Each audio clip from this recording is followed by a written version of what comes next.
organisations en solidarité avec le peuple égyptien interpellent les autorités françaises sur le partenariat stratégique entretenu avec l'Égypte au nom de la lutte antiterroriste, alors même que l'Égypte se sert abusivement de la législation antiterroriste pour éradiquer le travail légitime en faveur des droits humains et supprimer toute dissidence spécifique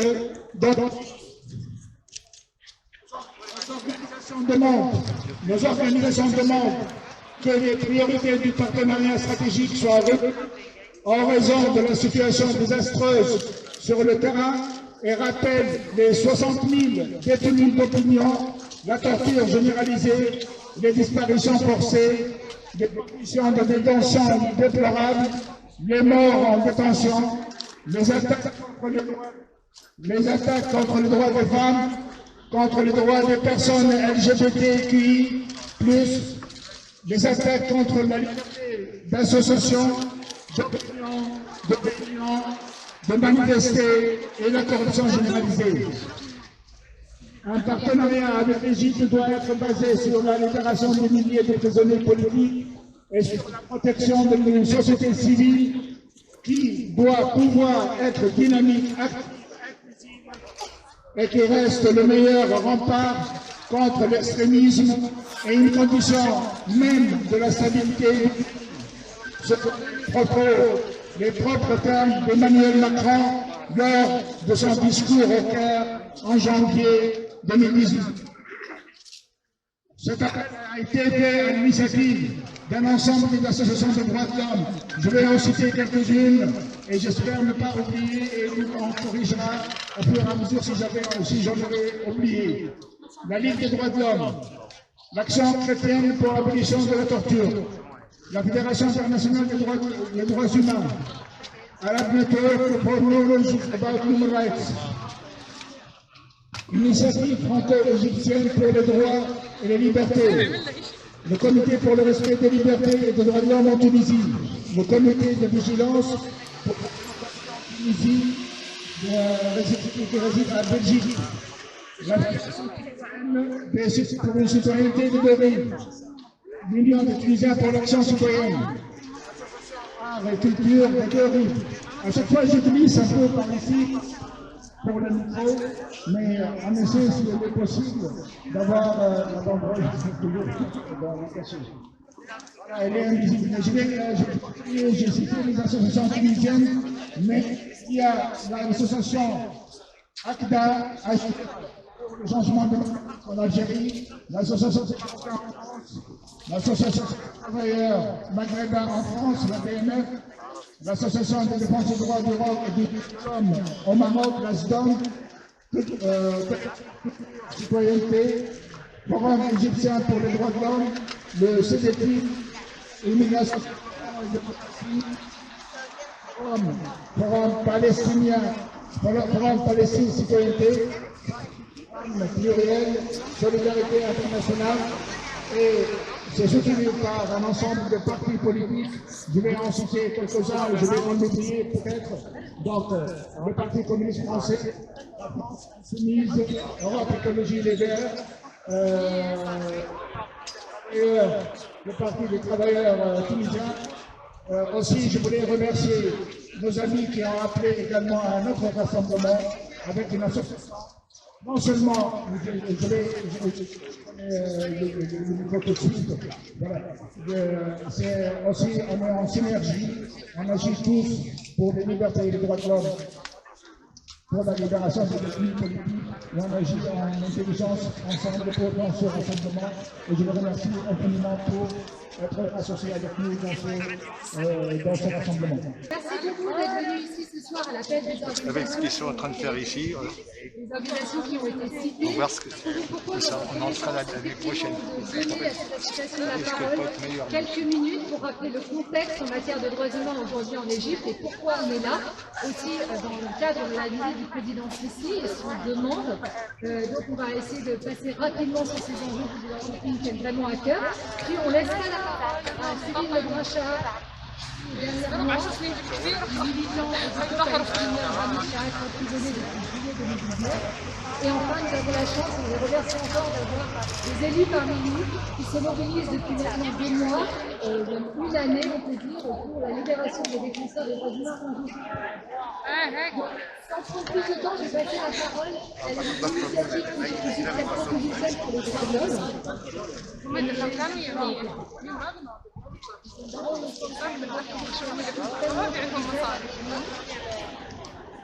Nous vous remercions pour votre solidarité et que vous êtes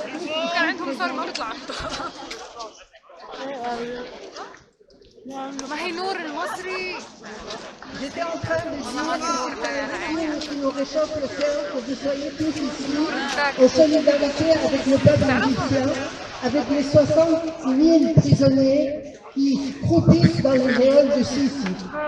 Ils sauront que nous ne les oublions pas et que nous continuerons à nous battre jusqu'à ce qu'on les libère. Nous sommes très touchés et très contents que la société bouge pour défendre ces gens-là. Nous ne pensons pas que nous pouvons compter sur la France officielle qui n'est pas assez solidaire de notre combat. Nous comptons sur les députés de l'Assemblée nationale, les parlementaires européens, les associations, qu'elles soient françaises ou de tout le monde arabe qui nous soutiennent et qui savent que le combat pour la démocratie et la liberté ne se divise pas. Donc, nous sentons que vous battez avec nous pour la liberté.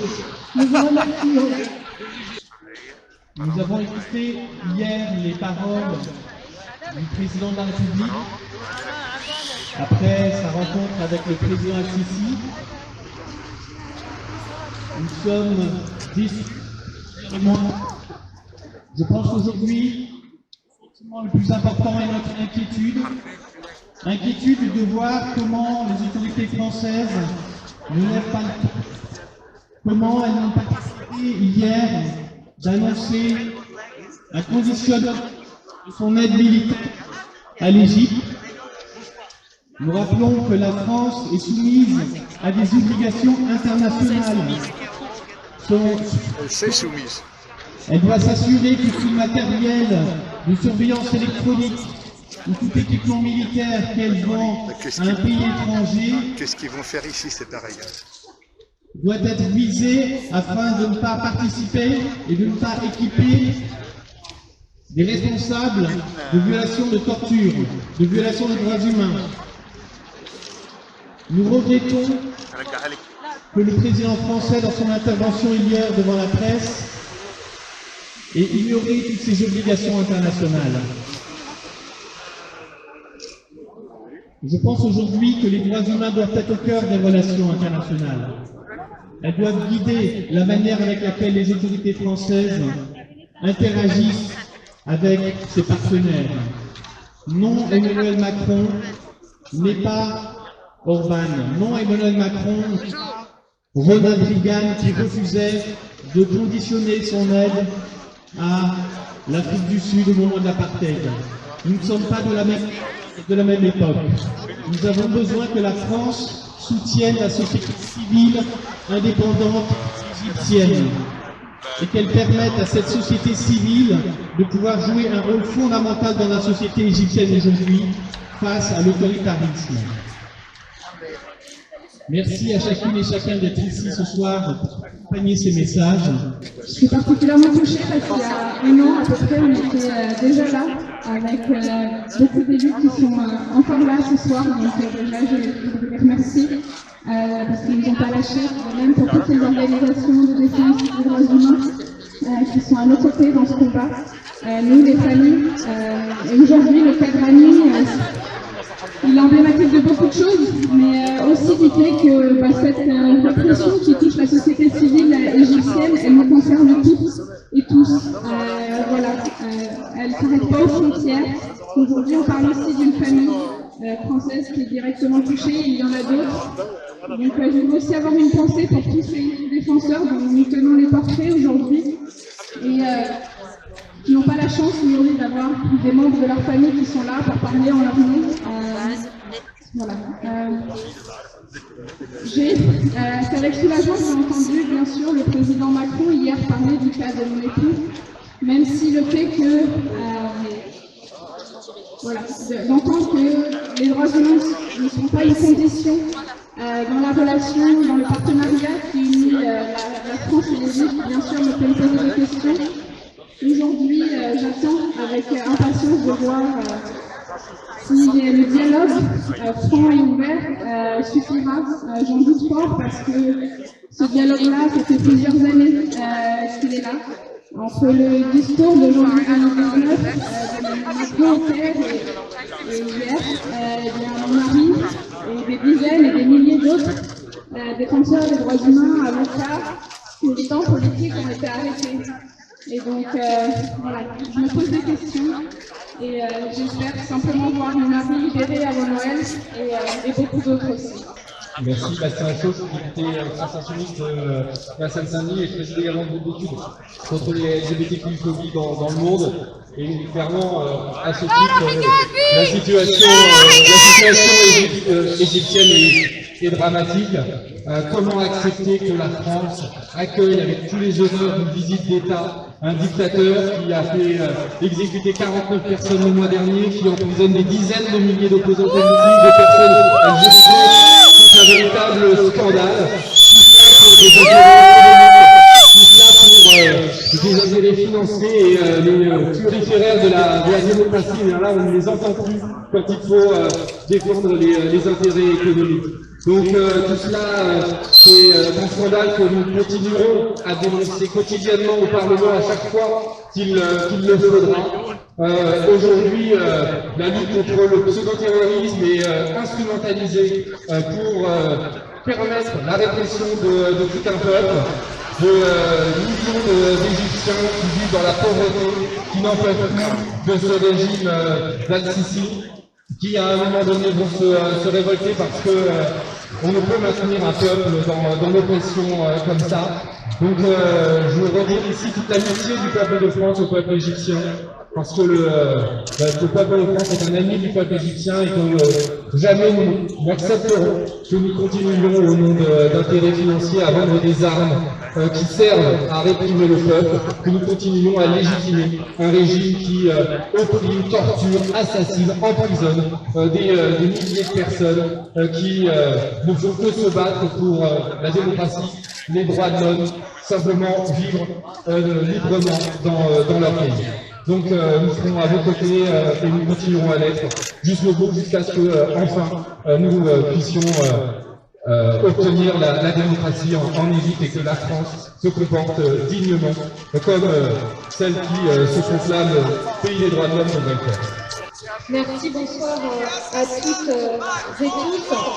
Si je suis là aujourd'hui au nom des étudiants communistes, c'est bien évidemment pour dire avec vous et réfugier avec vous la libération des détenus politiques, pour la défense des droits humains, mais pour dire aussi notre opposition à la provocation sinistre qu'est la venue en France. Provocation sinistre et criminelle, oui. Vous le rappeliez, il y a aujourd'hui 60 000 détenus politiques en Égypte, des militants des droits humains, des avocats, des journalistes, des minorités religieuses ou sexuelles qui sont dans les geôles égyptiennes dans des conditions absolument abominables. Et nous voyons à quel point les exécutions capitales de ces dernières semaines sont un message clair des dirigeants égyptiens à notre rencontre et à l'encontre de nombreux pays dans le monde. Qu'est-ce qu'il nous dit avec ces exécutions capitales? Il dit nous ne lâcherons rien. Nous ne lâcherons rien du climat de peur, nous ne lâcherons rien de la répression qui s'exerce depuis des années contre le peuple égyptien, contre les mouvements sociaux qui aspiraient à plus de démocratie, mais aussi aux luttes contre les inégalités qui se sont accrues de manière foudroyante ces dernières années. Alors, forcément, quand le président Macron, hier, nous explique que les droits humains ne sont pas une condition en relation entretenue avec l'Égypte, eh bien, face aux exécutions capitales et à ce message clair, c'est un renoncement de la France, et c'est un renoncement qui nous discrédite et qui nous déshonore tous et tous. Nous avons besoin d'affirmer ensemble, que ce soit face au terrorisme, que ce soit face à la répression, combien les droits humains et la défense des droits et des libertés doivent être au cœur de cette bataille, d'autant que l'Égypte, nous pouvons dire que cette défense, cette bataille contre le terrorisme, qui est particulièrement inefficace, est utilisée régulièrement comme un prétexte réprimer toutes les voix discordantes. Par cette présence, nous voulons dire aussi de nouveau soutien évidemment au peuple égyptien, notre vive opposition et notre colère à la manière dont se déroule la venue d'Al-Sisi, je crois, et je ne vais pas être beaucoup plus long, mais il faut voir dans ce contexte international, Al-Sisi vient ici chercher de la force et du soutien après la défaite de Trump qui l'appelait mon dictateur préféré, après l'alliance des monarchies du Golfe avec Israël, tout cela l'a affaibli. Donc il vient chercher de la force, et ce que nous avons vu hier, c'est que Macron lui en donnait, et c'est absolument inadmissible. Nous avons vu aussi combien que la vente d'armes, encore et toujours, comme c'est le cas depuis 2013, qui est au cœur de ces coopérations et de cette relation avec l'Égypte.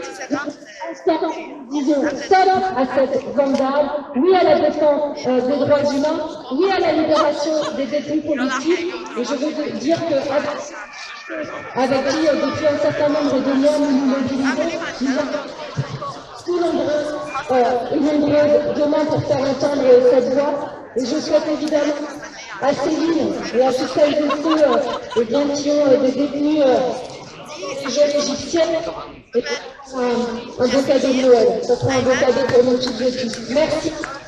Moi, je suis content d'être là parce qu'il est important qu'on fasse la démonstration qu'il y a des militants, il y a des associations, il y a des élus, des parlementaires qui en France ne sont pas d'accord avec ce que fait le président de la République et le gouvernement.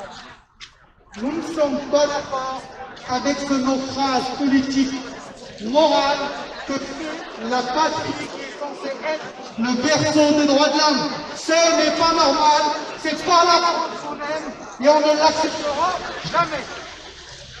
Au Parlement européen, nous avons voté il y a un an une résolution qui redit le droit européen.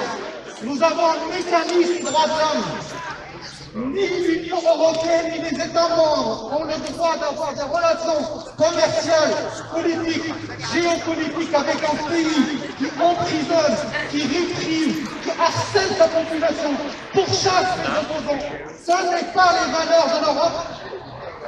Et ni l'Europe, ni les États membres ne peuvent faire comme si ces règles-là n'existent pas. Alors, Monsieur le Président de la République, vous avez commencé en disant que vous êtes un Européen convaincu. Vous êtes en train de le finir en vous asseyant et en vous distribuant comme une serpillière sur les valeurs de l'Europe. Il y a à peine 3 semaines, 222 parlementaires au Parlement européen, dans 7 États membres, 50 sénatrices et sénateurs au Congrès américain ont envoyé un courrier à Sisi pour lui dire stop. Maintenant, trop c'est trop, il faut arrêter.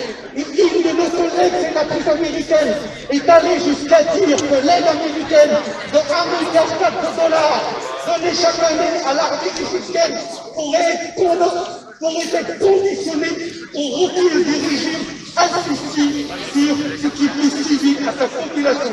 Et la France, le berceau des droits de l'homme, accueille en déroulant le tapis rouge, en s'appuyant ses valeurs et en appliquant un régime de répression comme il n'y en a jamais eu depuis 10 ans, depuis la révolution arabe. Ce message que nous envoyons à cette population est scandaleux. Il n'est digne ni de notre époque, ni de nos valeurs. Et je souhaite pour le peuple égyptien une réforme qui permet le changement de système qui ne mérite pas, comme en 2022. Je souhaite qu'on renvoie ce président et ce gouvernement qui ne mérite ni ce pays, ni son histoire, ni ses valeurs. Merci. Nous sommes toutes et tous ici pour rassembler, pour s'indigner, nous indigner collectivement de cette troisième rencontre, parce que ce n'est pas la première, de cette troisième rencontre, pourtant sans qu'il y ait eu d'inflexion de la part du régime du général El-Sisi sur les questions des droits de l'homme. Ce qui ne donne du coup aucune excuse au président de la République quant aux faces et aux conditions dans lesquelles il les reçoit. C'est terrible parce que la France, en faisant ce qu'elle fait, ça a été dit par Elsa, par Mounir, par Bastien, s'abaisse en faisant cela. Parce que si la France ne s'aligne pas sur les questions de droits de l'homme, elle est condamnée à devenir une nation secondaire. Ce ne sont pas nos 60 millions d'habitants, ce ne sont pas nos industries finissantes, malheureusement, qui seront pour nous l'étendard d'une place autour du Conseil de sécurité de l'ONU, puisque nous en faisons partie. Si nous ne sommes pas capables de nous lever pour nos principes, je m'inquiète. Par ailleurs, cette question est vraiment ancrée fondamentalement dans le cœur de nos concitoyens. Tout à l'heure, quelqu'un a dit dans une association, a parlé de la société officielle. C'est vrai. Eh bien nous, ici, et je crois que les élus, tous ici, mais également tous les militants et tous les militants que vous êtes ici, nous représentons l'autre société, celle du 99%, qui est celle qui entreprend. Alors nous savons que nous avons peu de contraintes possibles, mais du général Sisi, ici en France. Mais nous avons, toutes et tous, une capacité à nous aligner pour que la France respecte les accords internationaux qu'elle a signés. Comme ça a été dit tout à l'heure. Aujourd'hui, c'est très documenté, l'ensemble des armes qui ont été vendues en Égypte sont utilisées contre la population égyptienne. C'est inacceptable. Et qu'on ne vienne pas nous dire, cette femme, de la question de la lutte contre le terrorisme, cette femme de cet accord stratégique. Parce que, on le sait bien, l'ensemble de ces forces, elles pourraient être utilisées, elles pourraient être contrôlées. Et la dernière fois qu'on nous a parlé de ce rempart que pouvait représenter un État pour l'Europe, pour la France, rappelez-vous, c'était un certain Erdogan. Et aujourd'hui, on sait ce qui s'est passé dans le Haut-Karabakh. On sait comment il exfiltre et il utilise les djihadistes aujourd'hui. Donc, il n'y a pas d'excuse dans cette affaire-là. Nous devons, nous, y compris en France, continuer à faire pression sur le gouvernement français pour qu'il arrête et qu'il gêne, au nom des accords internationaux, les ventes d'armes vers l'Égypte, parce qu'ils sont utilisés contre cette population. Et nous sommes ici, je viens au nom du mouvement Génération, et c'est Benoît Hamon qui m'a demandé d'être là auprès de vous, pour vous dire que nous sommes avec vous, et de tout cœur avec l'ensemble des élus ici, et de la population française, nous sommes avec vous, camarades égyptiennes, camarades égyptiens, et nous serons là jusqu'au bout, jusqu'à la libération de notre pays.